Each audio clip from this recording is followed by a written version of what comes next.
2018 का Asia cup बुला दे तो कोई मल्टीलैटरल टूर्नामेंट अभी तक इंडिया 10 सालों में जीता नहीं है। और टीम मैनेजमेंट सही से नहीं हो पा रहा है, सिलेक्शन सही से नहीं हो पा रहा है, आप पिछली कंडीशंस को रीड नहीं कर पा रहे हो।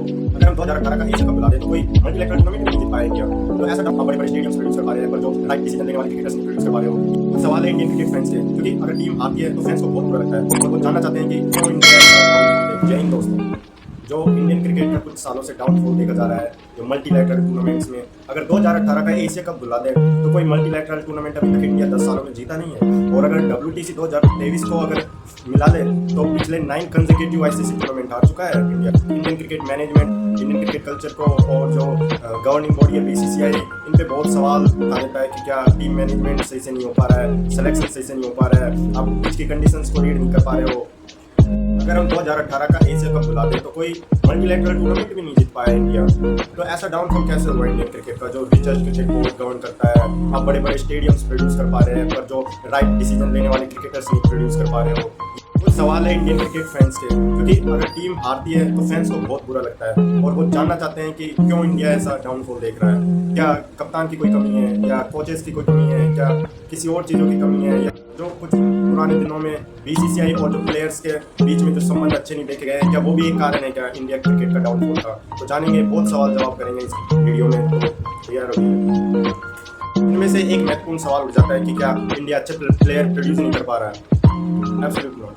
इंडिया अच्छे प्लेयर्स हमेशा से करता आ रहा है। विराट कोहली, सचिन तेंदुलकर, कपिल देव, सौरव गांगुली, VVS लक्ष्मण। अगर मैं एक अलग से वीडियो बना सकता हूँ इस पर, इंडियन जो टैलेंट प्रोड्यूस कर सकता है उस पर, लेकिन ऐसी मुझे कोई प्रॉब्लम दिख नहीं रही है कि क्या इंडिया प्लेयर प्रोड्यूस नहीं कर पा रहा है। जो मेन वजह है, जो मुझे लगता है कि इंडिया से कहाँ गलती हो रही है, तो मुझे लगता है कि जो राइट डिसीजन नहीं ले पा रहा है, किस प्लेयर को किस फॉर्मेट में खिलाना चाहिए।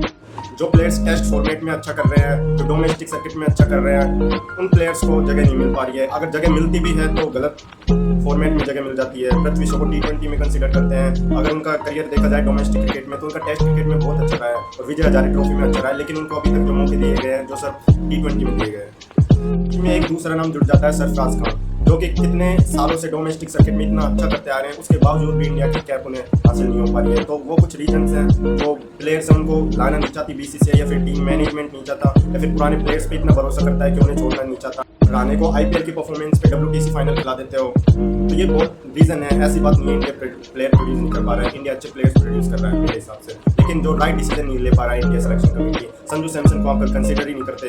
कभी ODIs में, कभी world cup T20 world cup आता है तो उसे ODIs की टीम में डाल दिया जाता है, ODI वर्ल्ड कप आता है तो उसे T20 की टीम में डाल दिया जाता है। तो ये कुछ डिसीजन है जो इंडिया के फेवर में नहीं जा रहे। और दूसरा सवाल यहाँ पे ये उठता है कि क्या इंडियन प्लेयर्स हैं जो बिग गेम्स का प्रेशर नहीं हैंडल कर पाते हैं। यस, यही लग रहा है कुछ सालों से। तो जो फाइनल, सेमीफाइनल्स, आप T20 वर्ल्ड कप उठा लीजिए, आप WTC फाइनल्स उठा लीजिए, आप 2019 के वर्ल्ड कप उठा लीजिए, यही देखा गया है कि आप जो चौक कर जाते हैं लास्ट टाइम पे, आप इस टाइम साउथ अफ्रीका से भी बड़े चौकर साबित हो रहे हैं। तो मैं सही में बोलूँ तो एक्चुअली इंडिया जो बिग गेम्स का प्रेशर हैंडल नहीं कर पा रहा। प्लेयर्स उस ब्रीड के हैं, लेकिन क्या हो जाता है उनको। इसमें तीसरा सवाल उठता है कि गेम्स की कंडीशंस को रीड नहीं कर पाते हैं। आप दुबई जाते हैं, आप चहल को ड्रॉप कर देते हैं, उसके बाद में ऑस्ट्रेलिया में आप चहल को लेके जाते हैं, लेकिन एक मैच नहीं खिलाते हैं। अपने WTC फाइनल में दुनिया के नंबर 1 टेस्ट बॉलर को आपने बाहर बैठा दिया, आप उमेश यादव को ले गए जो जबकि उनकी फॉर्म कुछ भी थी। जो चौथा सवाल उठ जाता है कि जो वर्कलोड मैनेजमेंट है, जो BCCI प्लेयर्स का वर्कलोड मैनेजमेंट नहीं कर पा रहा। आपको 3 महीने IPL खेलना होता है, उसके अलावा आपको फिर जो मेन मैचेस होते हैं इंडिया के, उनसे आपको छुट्टियां लेनी पड़ती है। तो ये भी बहुत सवाल है। जसप्रीत बुमराह जो मेन टूर्नामेंट्स में अपने अवेलेबल ही नहीं हो पाते हैं इस टाइम। बहुत प्लेयर्स इंडिया के इंजरी से जूझ रहे हैं, तो ये भी एक बहुत बड़ा सवाल या निशान पैदा कर जाता है BCCI की। वर्कलोड मैनेजमेंट के चलते आप जो आपके बेस्ट प्लेयर्स हैं उनको जो मेन गेम्स होते हैं उनमें खो देते हो। ये भी बहुत बड़ा रीजन रहा है मुझे लगता है। एक सवाल बार बार उठता है कि आपने क्या IPL को ज़्यादा महत्व देना चालू कर दिया है जो ICC टूर्नामेंट से ज़्यादा। हमारे पूर्व BCCI के जो प्रेसिडेंट है, अगर उनकी बात मान ली जाए, सौरव गांगुली की, उन्होंने बोला था कि एक इंटरव्यू में कि IPL जीतना बहुत टफ है ICC टूर्नामेंट्स में। अगर ऐसा मान ले तो आप IPL खिला लो आपके प्लेयर्स को, तो ICC टूर्नामेंट्स में तो आने की आवश्यकता ही नहीं है। पहली बात तो ये है। IPL के चलते सब बट गए हैं, चेन्नई, मुंबई, बेंगलोर ऐसी टीमों में, लेकिन उनको भूल गए हैं कि वो एक टीम के लिए खेलते हैं। अगर रविचंद्र अश्विन का अपन एक वीडियो उठा के देखें तो उन्होंने बताया था कि जो पिछली वाली जो बॉन्डिंग थी प्लेयर्स में, जो पिछले सालों में थी, जो आज नहीं देखी जाती, क्योंकि प्लेयर्स ही ज़्यादा दिन नहीं टिक पाते। BCCI ने ऐसा स्ट्रक्चर खड़ा कर दिया है कि कोई प्लेयर्स पे ज़्यादा तवज्जो नहीं दे पा रहा है। जो पुराने प्लेयर्स को उनको बार बार खिलाया जा रहा है, या परफॉर्मेंस जीरो होती है लेकिन उन्हें बार किस वजह से खिलाया जाता है। और एक और सवाल उठता है कि क्या बीसीसीआई को टफ डिसीजंस लेने होंगे? एब्सोल्युटली। अगर अब आपने अगर टफ डिसीजंस नहीं लिए तो आपका क्रिकेटिंग कल्चर एक रूइन की तरफ जाएगा और कुछ नहीं है। आपको नए प्लेयर्स को श्योरिटी देनी पड़ेगी, आपको सिक्योरिटी देनी पड़ेगी कि वो टीम में रहे, वो परफॉर्म करे, उन्हें जो परफॉर्म करेंगे तो उन्हें वो रिवॉर्ड मिला जाएगा। और अब हमने पिछले कुछ सालों में जो गलतियां दोहराई हैं उन्हें नहीं दोहराना है। खासकर जो वर्ल्ड कप आ रहा है इसी साल, तो उनमें जो पिछली गलतियों से सीखना है हमें, और जो आगे जो वर्ल्ड कप आ रहा है उसको हमें होस्ट भी कर रहे हैं, तो हमें वो गलतियां नहीं दोहरानी है और वर्ल्ड कप इस साल लाना है। तो उस डायरेक्शन में सोचे तो अभी से उसकी प्रिपरेशन स्टार्ट कर देनी चाहिए। और उसमें ये नहीं होना चाहिए कि आप इस टाइम जो जिस प्लेयर को रेगुलर मौके दिए जा रहे हैं वो उसको लास्ट टाइम पे ड्रॉप कर दिए। रेगुलर मौके दिए जा रहे हो आप और उनको लास्ट प्लेयर पे आप ड्रॉप कर देते हैं आपके स्क्वाड से। अंबाती रायडू के साथ भी यही हुआ था। 2019 से पहले उन्हें इतने मौके दिए गए और उन्होंने मौकों पर अच्छा परफॉर्मेंस भी किया था, लेकिन क्या हुआ, लास्ट टाइम पे आपने उन्हें ड्रॉप कर दिया और आप एक ऐसे ऑलराउंडर को ले गए ना उन्हें एक्सपीरियंस था, ना उनकी बॉलिंग इतनी अच्छी थी, ना उन्हें किसी बड़े मैच का प्रेशर झेलना आता था। तो ये भी आपने खूब ब्लंडर किए बीसीसीआई में।